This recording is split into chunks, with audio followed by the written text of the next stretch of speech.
Voilà, donc pour poursuivre avec quelques manifestations concernant l'art graffiti, je vous remets sous les yeux ce que je crois être la dernière image avec laquelle nous avions terminé notre cours dernier, à savoir donc un moment d'action de l'artiste Kate Haring.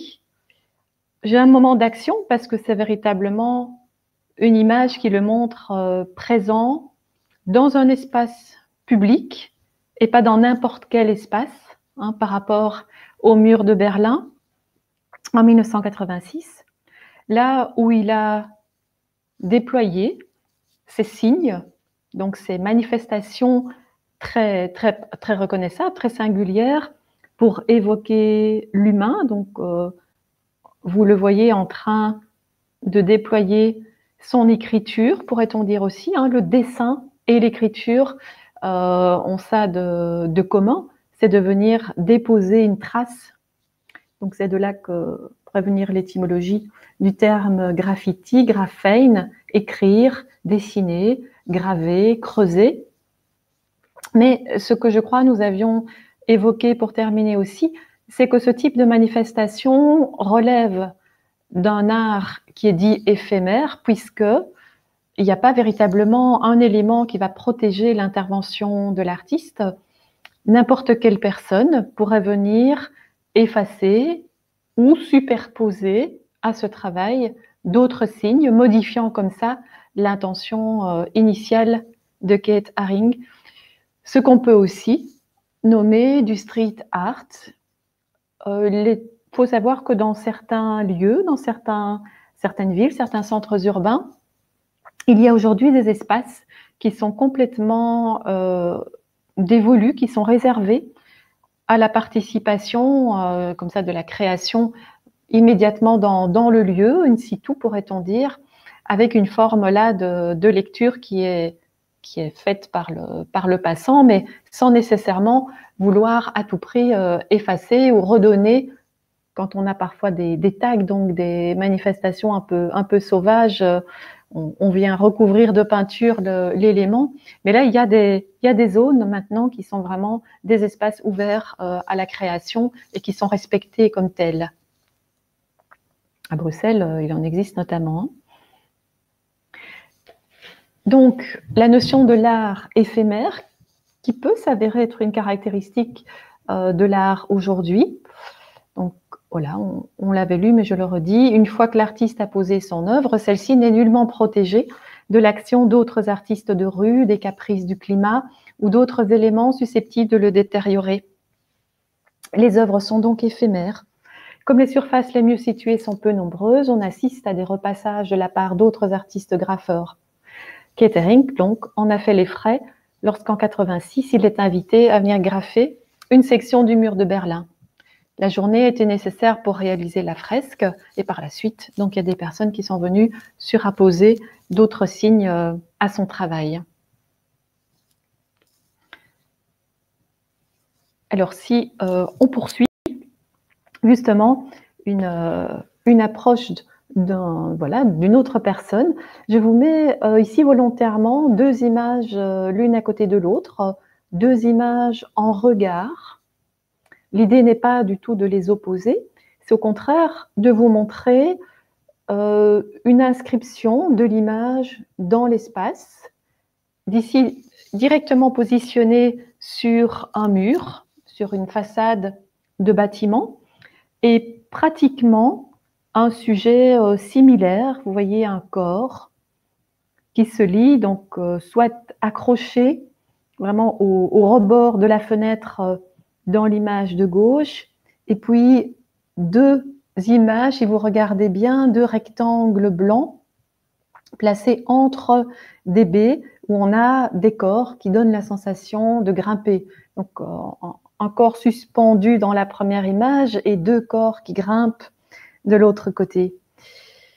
Alors, il y a peut-être un élément qui diffère, c'est que dans le cas de l'image de droite, les tracés, les corps sont placés entre des baies, mais vous voyez de vraies fenêtres, donc de vraies trouées dans la façade du bâtiment, Tandis que dans l'image de gauche, on est totalement devant ce qu'on peut appeler un trompe-l'œil.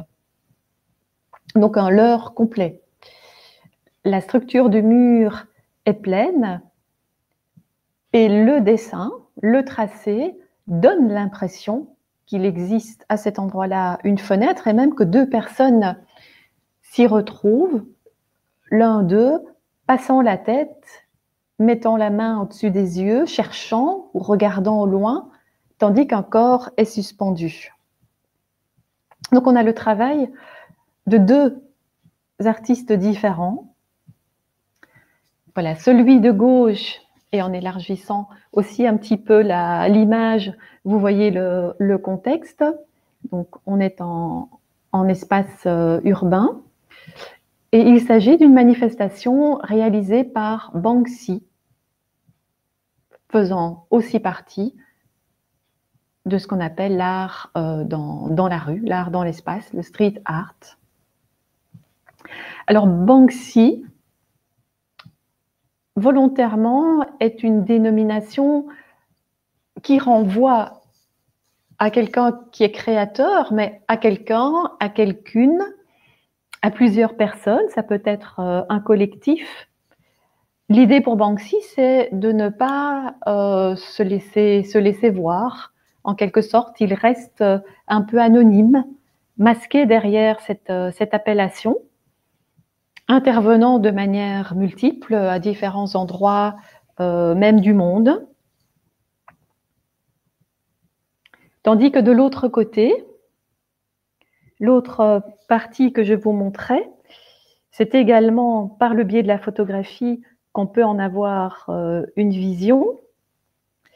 Il s'agit là de la démarche d'un artiste français, Ernest Pignon-Ernest. Et on se trouve en Italie, précisément ici.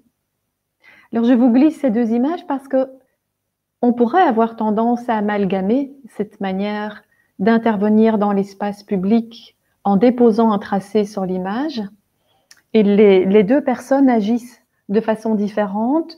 Et Ernest Pignon-Ernest n'est pas très favorable au fait de l'inclure dans les artistes du street art parce que son intention est différente.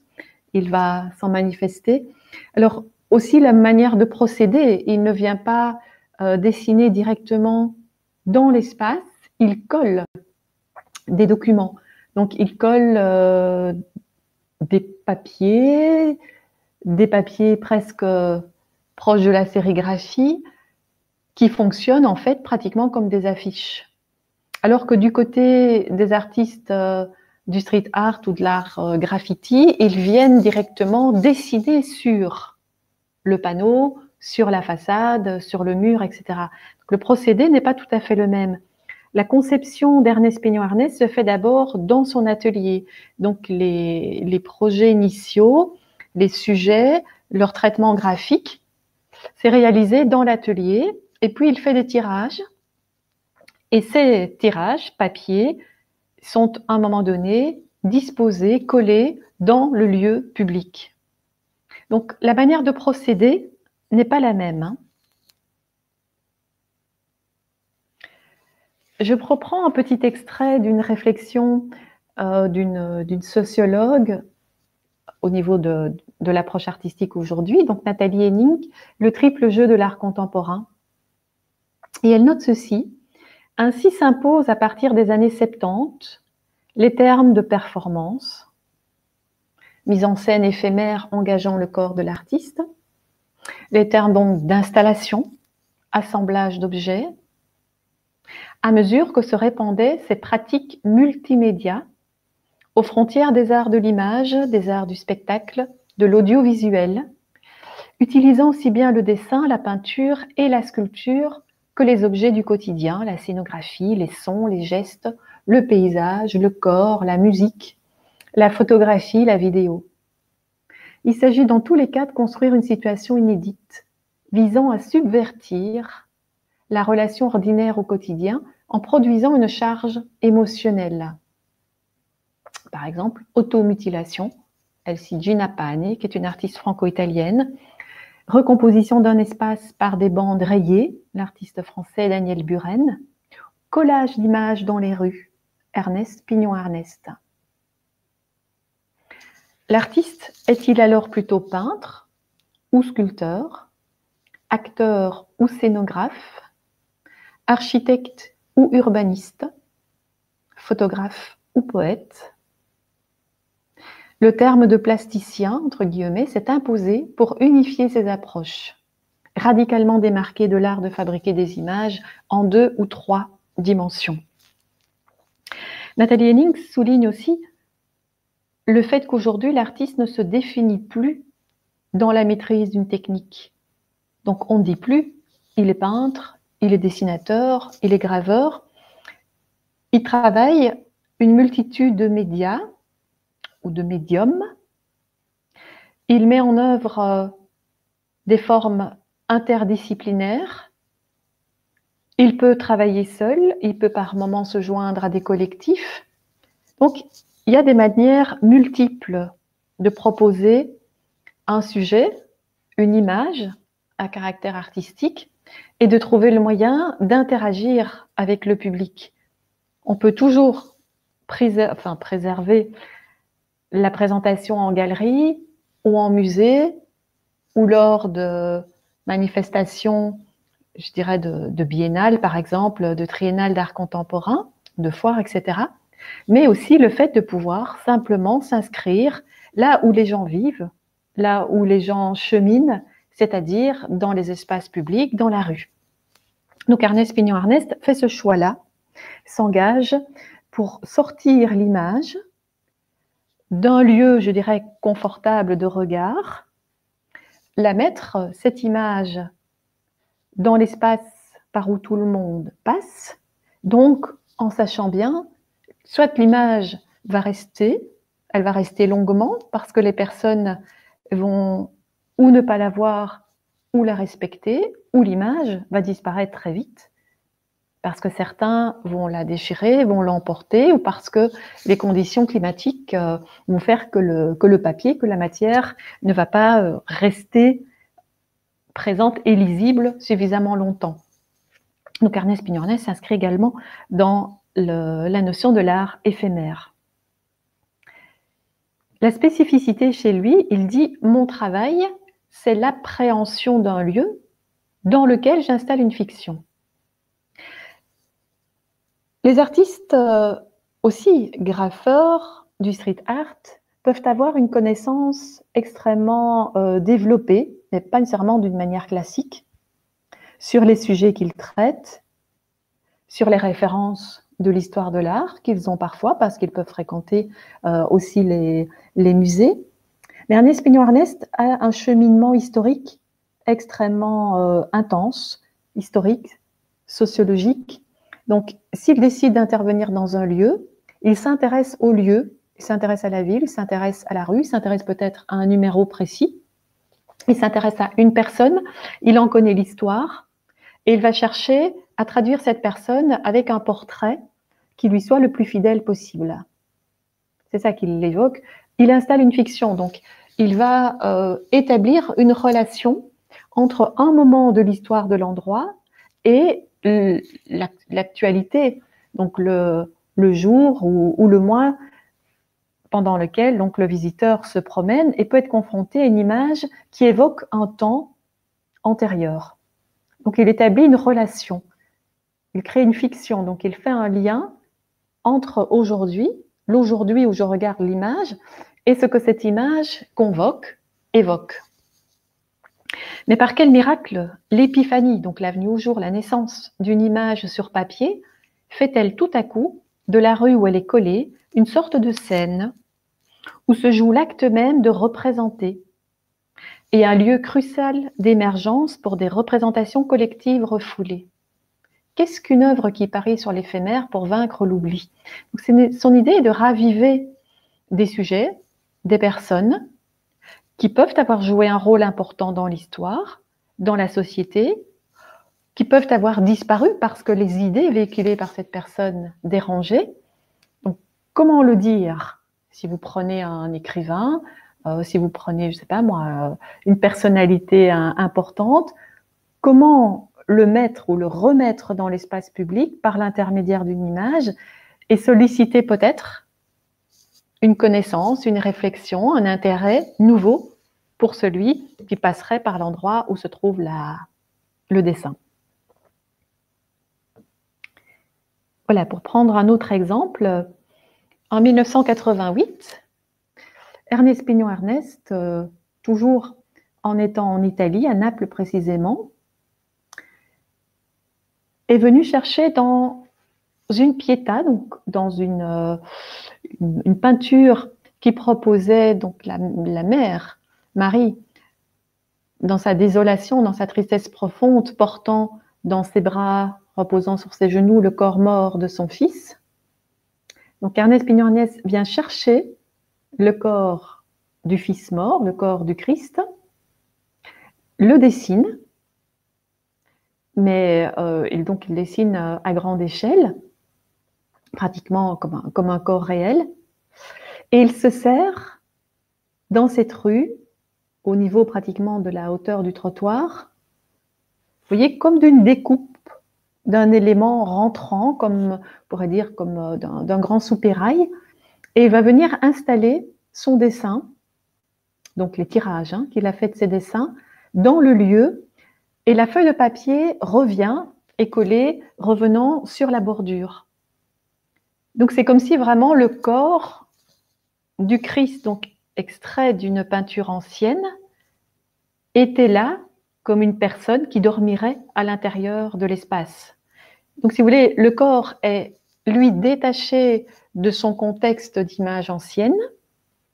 Il n'est pas placé dans la perspective de la Pietà, mais en même temps, l'attitude qu'il a, la manière de mettre le buste et les jambes s'inscrivait particulièrement bien dans cet endroit, comme si quelqu'un était là en train de dormir. Donc inévitablement, ça retient l'attention du passant. Et là, on voit probablement une mère et son enfant allant vers l'école ou revenant de l'école, qui sont interpellés par la situation de ce personnage.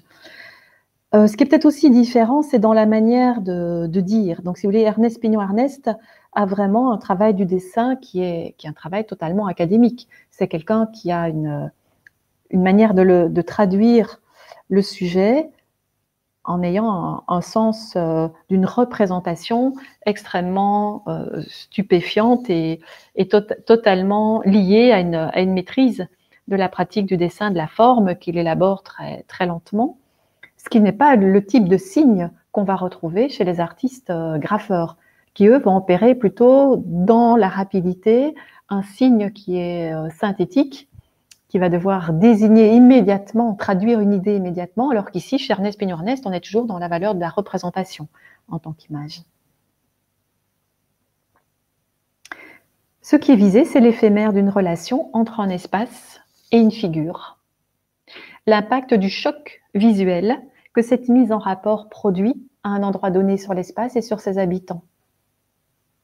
Puis la trace de cet événement relationnel dans la mémoire des lieux et dans le souvenir des témoins. C'est un geste à fort coefficient symbolique, résolu mais passager, vulnérable, un acte qui agit sans insister.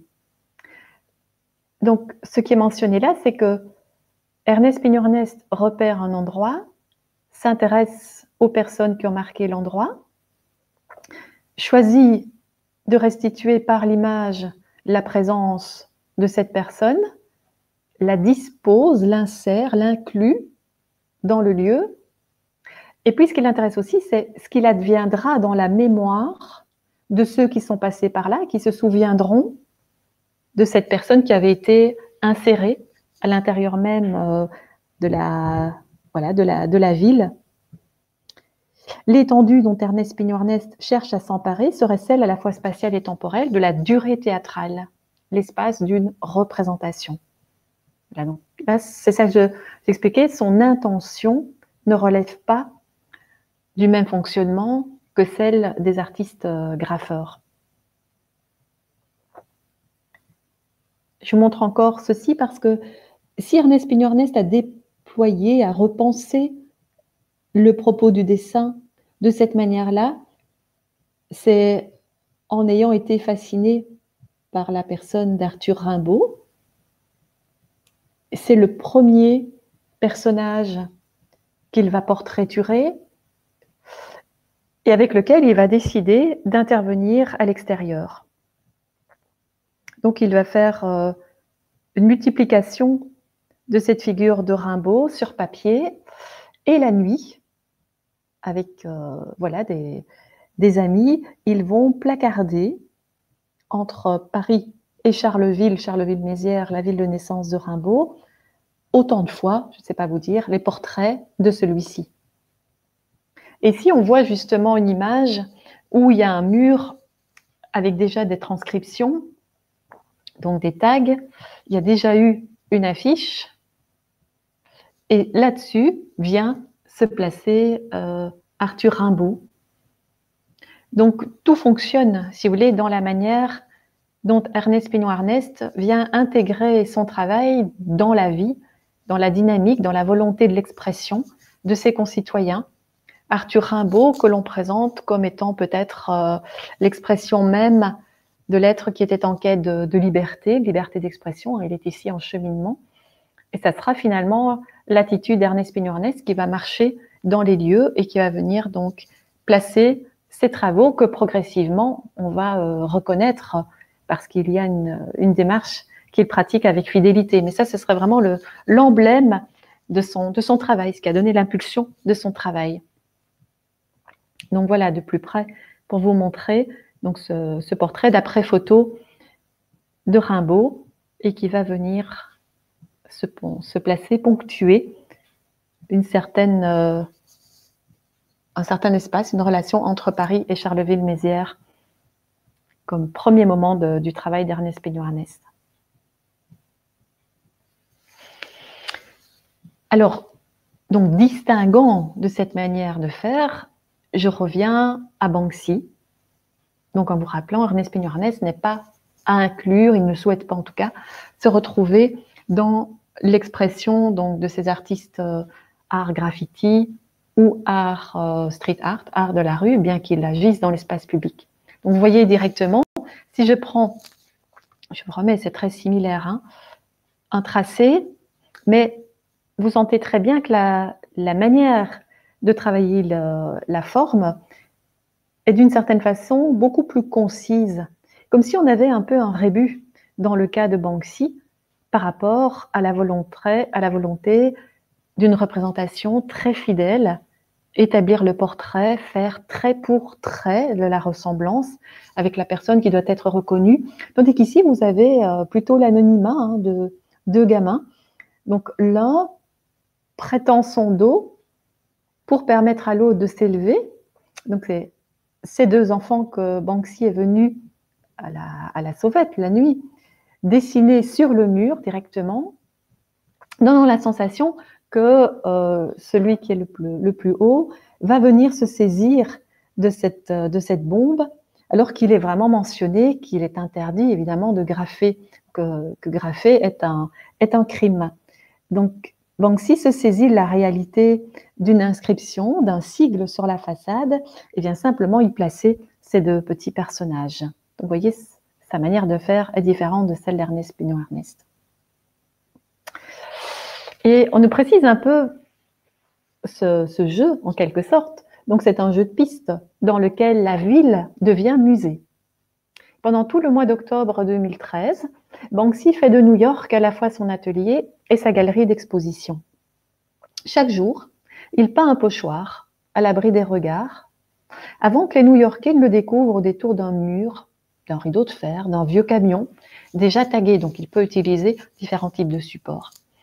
Le premier de ces pochoirs new-yorkais, révélé mardi 1er octobre, au numéro 18 d'Allen Street, dans Chinatown, n'a survécu que quelques heures. Il représentait deux gamins se faisant la courte échelle pour attraper une bombe de peinture dessinée dans un vrai panneau d'interdiction, donc avec la mention que le graffiti est un crime, interdit de déposer là des graphes. La pancarte a été décellée, le graffiti de Banksy barbouillé de blanc. Tant pis pour ceux qui n'ont pas été assez rapides, mais une séance de rattrapage est organisée chaque jour. À chacun de trouver l'endroit avant que l'œuvre ne se métamorphose.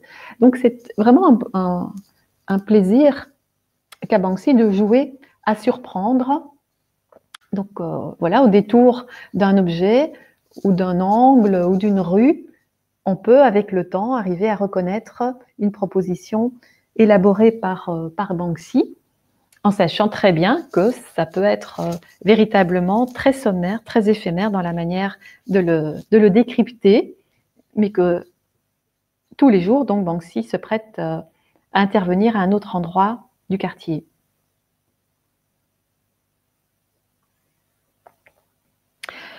Alors, je vais vous mentionner, ce sont des artistes, et là c'est pareil pour Agnès Pigno-Arnest, qui sont très à l'écoute des événements, des moments qui marquent l'actualité, pas uniquement au niveau de son pays ou de sa nation, mais bien de manière internationale.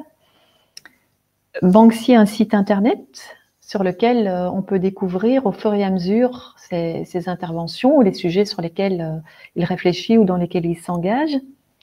Ici, par exemple, l'image que vous avez devant les yeux, pour vous préciser le contexte dans lequel il est intervenu. 7 mois après l'opération militaire israélienne, en juillet et en août 2014, qui a fait plus de 2000 morts, donc l'artiste de rue britannique Banksy s'est rendu sur place avec ses propres bombes pour tenter d'attirer le regard sur la destruction de Gaza. Évidemment, il y a un jeu de mots avec les bombes pour graffer et la bombe qui détruit. Banksy de dire Gaza est décrite comme la plus grande prison à ciel ouvert du monde, car personne ne peut y entrer ni en sortir. Mais n'est-ce pas un peu injuste pour les prisons qui, elles, n'ont pas de coupure d'eau et d'électricité quotidienne? Donc, dans le propos de Banksy, un regard, je vais dire, aigu, qui se colore d'ironie, qui se colore de poésie aussi. Donc, il ne va pas nécessairement adopter la violence pour signifier la violence, mais simplement cette manière de déposer une trace à cet endroit et de reprendre, d'accentuer ou de citer un moment particulier, eh bien, va donner à son travail aussi une portée, une signifiance, une intention avec un message, je vous disais, à caractère social, parfois à caractère politique. Et toujours à Gaza, pendant le conflit en 2014, voilà des images, il y en a beaucoup, j'en ai prises 2 pour vous montrer, que l'on peut découvrir, qui rejoint ce que je vous évoquais, cette volonté d'opérer vraiment un tracé synthétique, mais immédiatement recevable par tous. Vous voyez cette disposition de tirer avec cette paire de ciseaux, hein, ça serait tellement plus simple si on pouvait découper à l'intérieur de ce volume de béton dont vous voyez la hauteur extrêmement impressionnante pour favoriser l'échange entre les deux peuples, au lieu d'être vraiment dans une frontière infranchissable. Donc c'est ça que je dis, il y a une poésie malgré le caractère grave des événements, ou celui-ci, dans le même contexte. Donc voilà une jeune fille qui va probablement à l'école au moment où l'image a été saisie, où la photo a été prise, et de voir qu'elle passe juste à la hauteur d'une jeune fille, il suffirait simplement de quelques ballons pour pouvoir franchir ce mur insurmontable qui sépare les peuples. Donc voilà, Banksy trouve des petits signes extrêmement, j'allais dire, extrêmement révélateurs,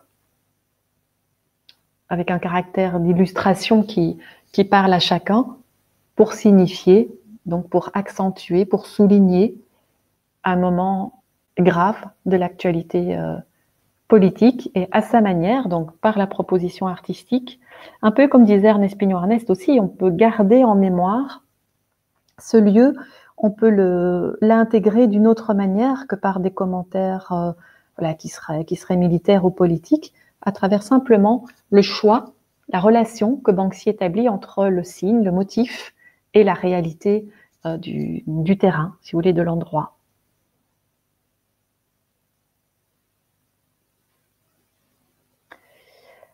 Parmi ces artistes que l'on mentionne souvent en relation avec l'art graffiti, il y a Jean-Michel Basquiat, qui lui est donc américain, portant des origines haïtiennes et portoricaines, ce qui fait que Basquiat va se retrouver en quelque sorte au sein, je dirais, d'une minorité, une minorité de gens de peau de couleur. Et ça fait littéralement partie de ses revendications, d'une blessure profonde, quelque chose qui le fait souffrir et qui va être au cœur de son intention artistique. Donc là, j'ai simplement pris une photo pour vous le montrer. Jean-Michel Basquiat donc, a une vie assez courte, hein, vous voyez, 28 ans. Ici, il a 25 ans sur l'image. Et on va prendre quelques exemples de son travail. Il est intervenu initialement dans l'espace extérieur, avant, j'aurais tendance à dire, d'être récupéré par les collectionneurs, avant ça les marchands, les galeries, où vraiment en quelques années, la perception de son travail a véritablement changé, et c'est quelqu'un qu'on sollicitait, on lui passait des commandes, on était même prêt à acheter son travail avant qu'il ne soit fait. Donc il y a une densification, il y a vraiment une reconnaissance immédiate du talent de Banksy et de la place qu'il occupe dans l'histoire de l'art, bien que, je crois, au niveau européen, on l'a découvert un peu plus tard. Donc, je vous note, il appartient à la génération des graffiteurs qui a brusquement émergé à New York, parce que c'est une ville où plusieurs d'entre eux donc, ont déployé leur création et ont été intégrés à l'histoire de l'art.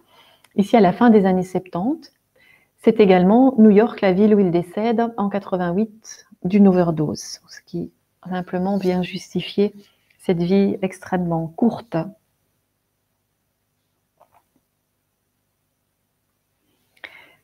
Et je débute avec cette image-ci, réalisée par Jean-Michel Basquiat.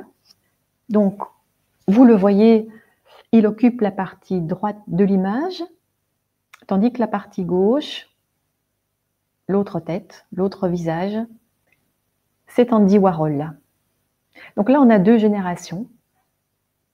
On a la génération pop avec Warhol, qui est évidemment beaucoup plus âgée, et puis on a Basquiat, plus jeune, dans l'expression de l'art graffiti. Mais en même temps, il y a une relation qui va se construire entre eux. L'un va être dynamisé par l'autre. Andy Warhol va retrouver un élan, une énergie boostée par Jean-Michel Basquiat. Et quelque part, Basquiat va être lancé, va prendre littéralement son envol dans le monde de l'art en étant en quelque sorte lui-même reconnu, valorisé par Andy Warhol. Donc une amitié va fonctionner pendant un certain temps entre eux, et puis ça sera la rupture. Ici, vous avez un travail qui montre justement cette proximité et qui, tout en étant lié à des signes très, très immédiats, rapidement faits, est de l'ordre d'un double portrait avec des éléments reconnaissables, je veux dire significatifs de la personne qui est Warhol à gauche et de la personne qui est Jean-Michel Basquiat à droite. Je vous disais, c'est quelqu'un qui a compté pour Jean-Michel Basquiat, Andy Warhol, parce qu'il a acheté des tableaux, parce qu'il est allé à la première exposition à laquelle Jean-Michel Basquiat a participé, a montré pour la première fois ses travaux, justement, en 1982, et qu'il y a, je vous disais, une reconnaissance de la part de Warhol pour la force, la spontanéité du travail de Jean-Michel Basquiat. Et Warhol et Basquiat vont collaborer ensemble sur des grandes toiles. Donc, ils vont travailler à quatre mains. Mais ce qui s'est passé, c'est qu'en 85, il y aura des articles évoquant ce travail des deux artistes, mais présentant Jean-Michel Basquiat un peu comme étant secondaire, comme étant un peu la mascotte dont Warhol avait besoin pour, je vous disais, se relancer, faire quelque part du sang neuf. Et Basquiat ne va pas supporter d'être un peu le sous-fifre de Warhol. Donc à partir de ce moment-là, il va décider de quitter, de s'écarter d'Andy Warhol.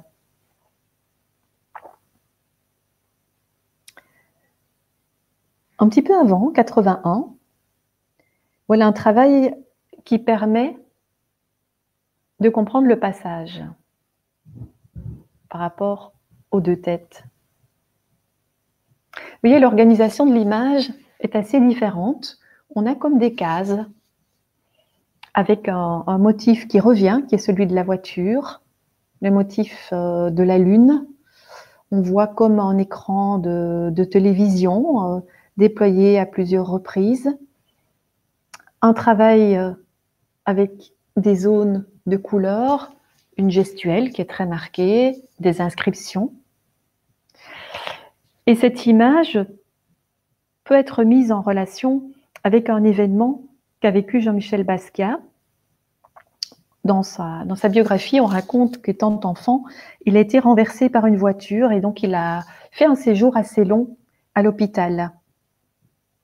Et pendant cette période-là, sa maman venait donc le voir et lui apporter des livres, notamment un livre sur l'anatomie humaine qui lui a plu beaucoup. Et à partir de ce moment-là, il y a cette idée qui se déploie en lui. Il est très déterminé et il sait qu'il voudra réaliser de la peinture. Et c'est là qu'il va commencer à élaborer donc des graffitis sur les murs en mentionnant Samo. Peut-être arrivez-vous à voir, donc dans le bas à gauche de l'image, Samo est noté, mais il est barré. Donc, Samo, qui est sa signature, ne permettait pas de savoir qui était derrière ce nom. Donc, quelle était l'identité de la personne qui laissait donc des graffitis sur les murs. Les gens de la rue reconnaissaient son travail, mais sans savoir qui en était l'auteur. Et d'après ce que j'ai comme information, c'est que Samo serait un terme qui vient de l'argot, mais afro-américain, qui signifie la routine. C'est toujours pareil. Comment ça va? C'est toujours pareil. Donc une partie de la population disait ça. C'était un peu l'idée d'être dans une impasse. On cherche quelque part qui on va devenir. Et en 1979, il y a eu une soirée organisée pour présenter les graffeurs de Manhattan. Et c'est là que Jean-Michel Basquiat s'est présenté. C'est là que Warhol lui a acheté une œuvre. Et à partir de ce moment-là, il a décrété que Samo s'était terminé et il a revendiqué Jean-Michel Basquiat. Donc vous avez son nom qui apparaît en dessous à droite. Donc Samo est barré et Jean-Michel Basquiat apparaît à droite. D'ailleurs, 1979 est noté en dessous. Donc là, c'est un moment de changement à partir de cette période. Donc il fréquentait assez bien les musées aussi. Il a découvert des œuvres autant, par exemple, du Caravage que Jackson Pollock. Il a énormément déployé l'improvisation. Il a travaillé des signes qui sont proches de l'expressionnisme abstrait, mais le rythme, si vous voulez, la répétition, comme s'il s'agissait de dimension musicale, est très importante dans son travail. Donc voilà, en 81, un sans titre, mais qui nous met devant j'allais dire, une figure, une évocation humaine par l'intermédiaire d'un crâne. Et vous voyez, pareillement, à l'intérieur de cette surface, vous avez une division, une fragmentation importante, avec une possibilité de voyager comme dans un espace avec plusieurs niveaux. Vous découvrez donc des sortes de, comment je dirais, de fractures qui se manifestent. D'autres espaces qui ne sont pas délimités, mais qui sont définis par des juxtapositions de zones de couleurs. Donc, la relation à la mort est très importante chez Basquiat. Basquiat, donc, mêle le trait libre, mêle le trait qui devient l'être. Donc, il y a des éléments qui se comprennent par rapport à son parcours de vie. Voilà, il y en a d'autres qui sont beaucoup plus personnels. Et dès le moment où Basquiat va réaliser un travail sur support, il va être évidemment sollicité par les galeries, par les marchands, qui vont de plus en plus lui passer des commandes. Il va même être comme protégé. On va s'assurer qu'il a tout ce dont il a besoin pour pouvoir produire, malheureusement c'est le terme, hein, pour pouvoir produire. Et directement, donc, ces galeries étaient les personnes qui diffusaient le travail de Jean-Michel Basquiat. Basquiat était très admiratif de Twombly. On aura l'occasion de parler de ce travail-là.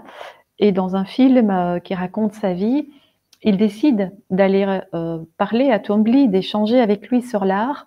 Et au moment où il est à l'appartement Twombly, il peut franchir le seuil pour rentrer en contact avec lui. On lui interdit parce que c'est un homme de couleur.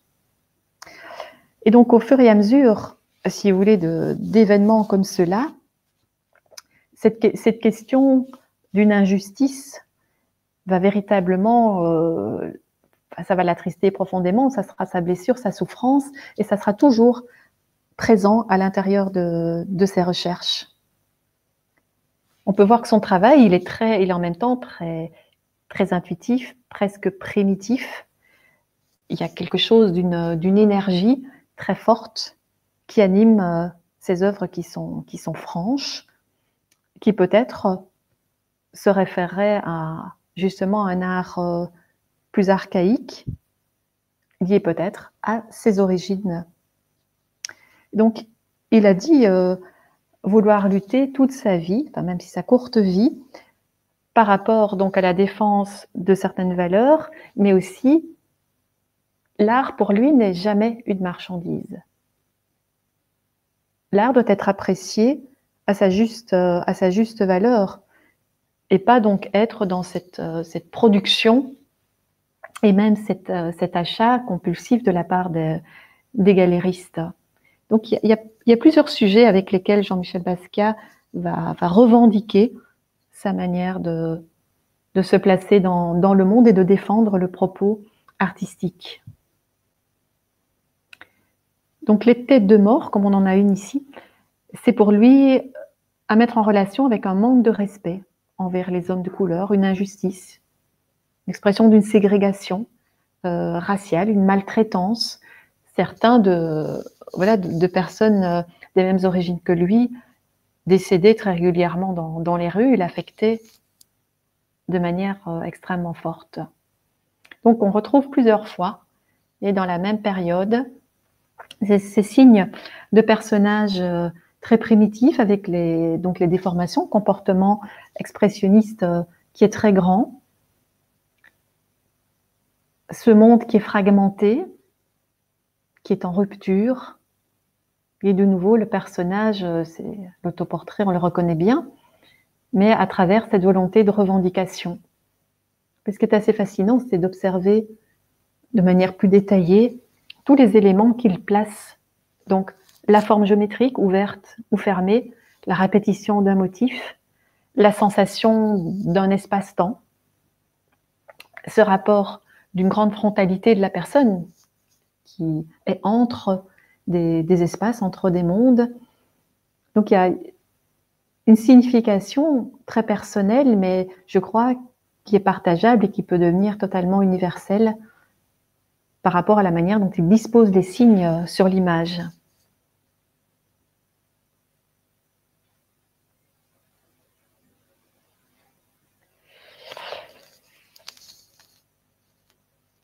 Alors, en 1988, justement, l'année de ce travail, il y a une grande exposition qui est organisée où Basquiat est invité. Et quelque part, il va proposer cette œuvre, La danse macabre sur fond d'or, qui va s'avérer être comme une prophétie de sa mort. C'est l'expression d'une énorme souffrance qui est là devant nos yeux. Vous avez un personnage qui est comme chevauchant, un animal que l'on voit par le squelette. Donc c'est une image voilà, qui peut s'inscrire dans une évocation très universelle, mais cette façon de venir traduire donc, le corps par une partie simplement dessinée, laissant les formes ouvertes, montre très très bien le ressenti, la position difficile et peut-être ce qui se trottait dans la tête de Jean-Michel Basquiat à ce moment-là. Et 88, donc, est l'année de son décès, puisque c'est l'année où il prend cette overdose et voilà, il ne s'en remet pas.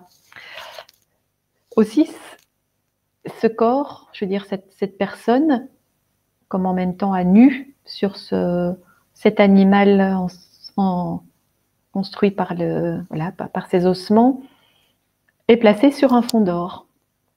Donc il y a quelque chose là qui se révèle appartenir à une pratique très ancienne, comme on peut le trouver plutôt du côté de l'Orient, donc les grands fonds, les grands aplats sacrés du monde byzantin, qui sont aussi des manifestations des artistes primitifs italiens au XIVe siècle, donc ici qui donnent une valeur, ou peut-être c'est cette idée de quitter le monde humain, le monde terrestre, de se retrouver ailleurs. Ça peut apparaître un peu comme un monde, ce fond d'or, qui est plutôt une évocation de ce qui peut être l'ailleurs, l'au-delà, donc de ce voyage vers lequel Basquiat s'engage. Donc en tout cas, c'est prophétique, c'est ce qui lui est arrivé. Et là, il va se servir de références à des moments de l'histoire de l'art qui sont bien précis. Donc il y a une forme, si vous voulez, de traduction par l'usage des traits, des signes, du choix des couleurs, l'articulation de l'espace, qui fait que Basquiat a une place aujourd'hui extrêmement grande, une reconnaissance vraiment à l'échelle internationale et avec une puissance de signification à l'intérieur de son travail qui est son combat, sa manière d'échanger avec le reste du monde et d'essayer peut-être de dire quelque chose, d'apporter un regard différent par rapport à certaines valeurs qui n'étaient pas acceptées, pas reconnues, et dans lesquelles il se trouvait être confronté à une souffrance, une blessure, une injustice tellement grande. Voilà, par rapport à cette personne.